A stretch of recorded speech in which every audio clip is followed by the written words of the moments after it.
From MRIs to EKGs, sonograms to scanners, medical technology allows doctors to monitor vital information about the inner workings of the human body.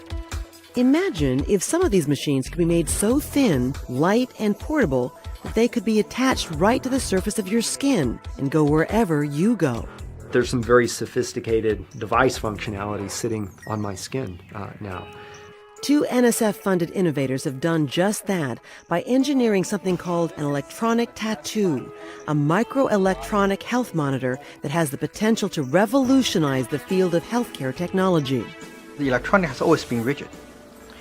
To make electronics flexible, that's quite a challenge.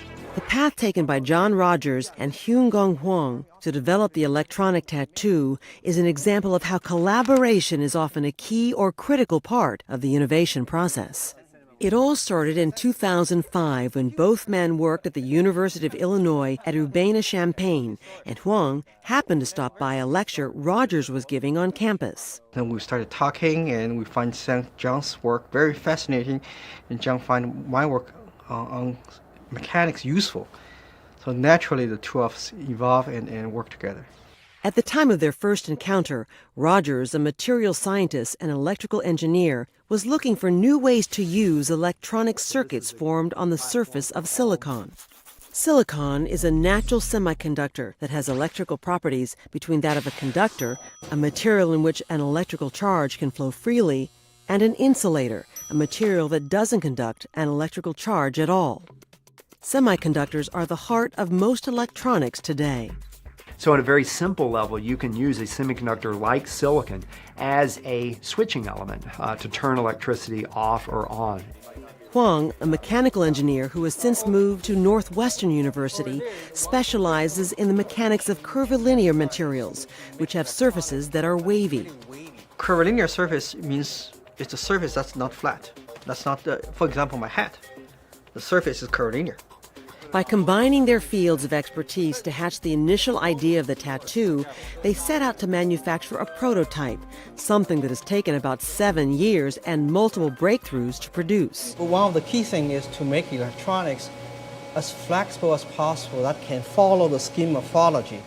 The first breakthrough happened when they figured out how to slice off the surface layer of a silicon wafer. This new technique resulted in silicon that could bend, just like this single sheet of paper. Next, they discovered how to make silicon elastic, allowing it to be either flat or wavy in shape. Suddenly you have a form of silicon that can bend, it can stretch, it can deform, it can coat and conform to curvilinear shapes, very much like biological tissues. Even though it is called a tattoo, there is no need to pierce or puncture the skin. Instead, the device sticks on. So what we can do then is we can take this device, laminate it on the skin, almost like a children's temporary transfer tattoo. To figure out how to engineer this, Rogers and Huang looked to nature, noting how easily lizards stick to walls. Like gecko and others, they can easily attach to a wall and easily let go. So for us, we want to borrow some of that idea and to make the electronic not using glue to have strong adhesion with the skin. Once attached, it can wirelessly detect electrical signals from inside the body, such as those given off by cells within the heart that cause it to contract and pump blood through its 4 chambers. This particular device is powered inductively. So there's a coil here. I can bring a wireless power supply in proximity to this device and deliver power to it through the air. Rogers and Huang filed at least 10 different patent applications with the U.S. Patent and Trademark Office to protect their invention before commercializing it. Patents allow inventors to acquire what are known as intellectual property rights to their inventions for limited periods of time. The intellectual property is absolutely crucial. If that's not done carefully and thoughtfully, and if you don't really have distinctively new ideas that are well separated from things that people have tried in the past, it won't be viable. You won't be able to commercialize it. A startup company called MC10 has licensed them multiple patents and patent applications and is developing a new generation of flexible healthcare devices. While doing mechanics work, I never thought that I would have so much interaction with electrical engineers or material scientists. But now it's really at the interface we create new devices that never existed before. This is a call for an uprising. Welcome to today's show. I want to talk about something that was trending on YouTube videos. It's something that most people out there are familiar with. It's been going around. People have been talking about it. That's the electronic skin tattoos.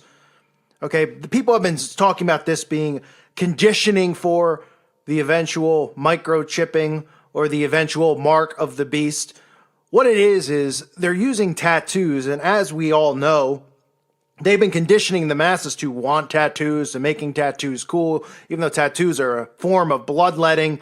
They've made the masses just, everybody out there is just getting tattoos. It's something that isn't taboo to talk about anymore. Almost everybody has it. It's almost taboo not to have tattoos. But what they're doing is they're using this electronic skin tattoo as a form of conditioning for the microchip, for the potential mark of the beast. It's a wireless communication device.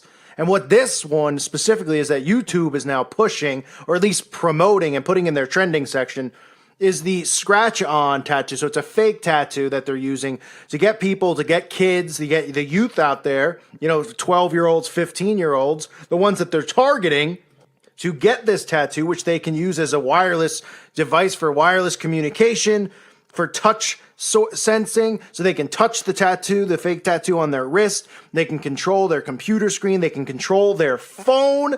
It's actually, like I said, it's a scratch-on version of a tattoo. So they're targeting young kids into getting this and using it as a way to control their mobile devices, to control their television, control their computer monitor. Some of these fake tattoos, these electronic skin tattoos, even have the capability to store data in them. As you can see from some of these images, you can buy and download movie tickets on your wrist with this electronic tattoo, with this fake tattoo.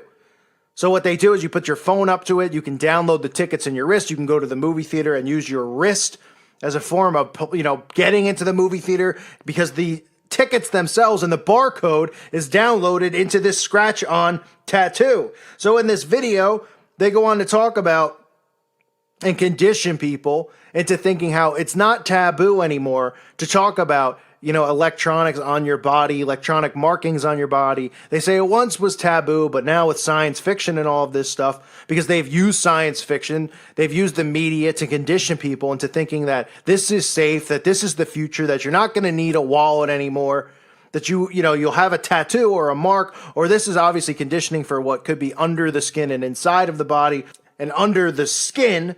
And then they'll have their electronic currency, and then people won't need credit cards anymore. They won't need cash. We'll have a cashless society, which they're already pushing. I did a video on PayPal. The commercial they aired during the Super Bowl, deliberately put during the Super Bowl, of course, to get people prepared for not needing cash anymore. They were just pushing it, saying, why need cash anymore? We can have a cashless society. We can have an electronic currency. We don't need to carry around wallets. We don't need to have this stuff. Obviously, this is getting pushed towards and geared towards the millennials. They're the ones who are already testing this out and trying this technology, having themselves microchips so they don't have to carry wallets around, because it's such a burden to carry a wallet around. And then they have this scratch-on tattoo, which people are actually getting real tattoos put on that have this capability. That technology is already out there. But the reason I'm doing this video is because these are the scratch-on tattoos. This is targeting young kids, 10-year-olds, 8-year-olds, 12-year-olds. Young kids who are obviously technologically advanced, because these kids at such a young age are given iPhones, they're given iPads at 7, 6 years old. You see 6-year-olds walking around with iPads. They're more technologically advanced than people in their 40s or 50s this day and age. So these kids are already getting pushed with technology. And then their parents, obviously, they're going to say, look, I got this, scratch-on decal tattoo on the boardwalk or wherever they went and got it. The parents won't think for 1 second that it's conditioning for the mark of the beast. The parents will just say, oh, how cool. You can control your phone from your wrist by touching it like a dial pad, like you're on Star Trek or you're in Star Wars. And that's exactly how this video plays out. They use, science fiction as a way to say, listen, it's not taboo anymore to talk about getting this type of technology on your body, in your flesh, in your skin. It once was taboo. It's not anymore, because they're conditioning everybody out there with this stuff. They're conditioning people to be okay with it. And like I've said over and over, what they're going to do is they're going to roll out these celebrities. They're going to roll out Beyonce and Rihanna and the Kardashians and all of these false idols that the people worship. They're going to see them have it. They're going to show them casually on reality shows, going to the store and just swiping their hand, they don't need credit cards, they don't need anything. They can just go and check out of the store just simply by scanning their wrist, right? And then they'll use fear and they'll say, you don't have to worry about your identity getting stolen anymore, which is part of this whole hacking thing that we've heard about for years. Oh, hacking, and people are stealing other people's identification. I'm not saying that it hasn't happened and it's not real, that people don't do that kind of stuff, but they can easily use that, and they will use that as a fear ploy to tell people, listen, when you have this microchip, you don't have to worry about your social security getting stolen. You don't have to worry about somebody robbing or taking your money, because everything will be electronically in your DNA and in your flesh. And that's exactly what this is. This is conditioning for the youth out there. They're starting them off with these scratch-on tattoos where they're limited in what they can do, of course, but it's something where they can access their phones with it. They can, actually control their television screens or their computer screens. They can download things into this scratch-on tattoo. They can download movie tickets. Who knows what other capabilities it has, but obviously it has the same capabilities as if, you're using your phone and using the barcode technology on your phone, where you could take a picture, of one of those barcode things and it can download, movie tickets and all that. Now it's on the skin. Okay, and the reason that I'm doing this video again is because we've heard about tattoos and things like that, the microchip tattoo. We've heard about the microchip under the skin, the microchip in the hand and the wrist. Now we're hearing about this, which is conditioning for the youth out there. So young kids will have this, and by the time they hit 16, 17, 18 years old, they'll already have had the scratch-on decal tattoo, and they'll say, oh, it was fun, oh, it was no big deal, it was cool while it was there, and now, oh, it's advanced so much, you could do so much more with it. And these young kids out there are going to go along with this stuff, with getting the mark of the beast, getting the microchip, if that is indeed the mark of the beast. I believe that it is. Some people believe it's not. Everybody's entitled to their own opinion on what it is. Okay, I'm not getting anything put in my flesh, I'll tell you that right now, at all. Any computer technology, nothing. Like I've said over and over, they'll find me in the woods first before they find me getting that crap put in my body. But this is just conditioning for it. So I wanted to point out, because YouTube's promoting it. They're showing it like it's cool and it's hip. Like I said, they're using science fiction as always, as they use the movies and the science fiction that they've conditioned the masses with to say, oh, it's like Star Trek, but now it's not taboo anymore because we've seen it over and over in all these movies.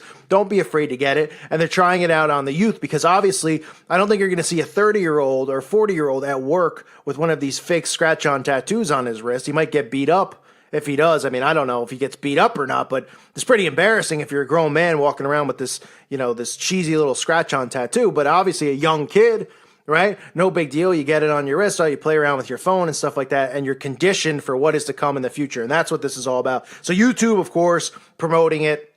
Somehow something like this, which shouldn't be viral, they make viral.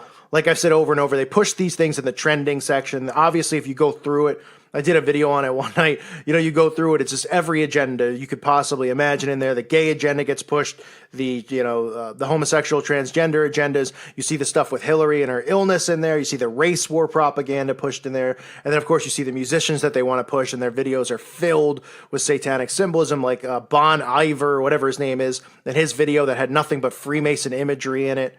Or these other guys you've never heard of. You say, why would they be trending? Well, because YouTube is pushing and promoting these satanic agendas, these Illuminati agendas, and this is one of them, the conditioning for the microchipping of society, which I believe is the mark of the beast, and that's what this scratch-on tattoo is for. It's for the youth out there to get them prepared for that generation and the generation underneath it to be prepared to accept this.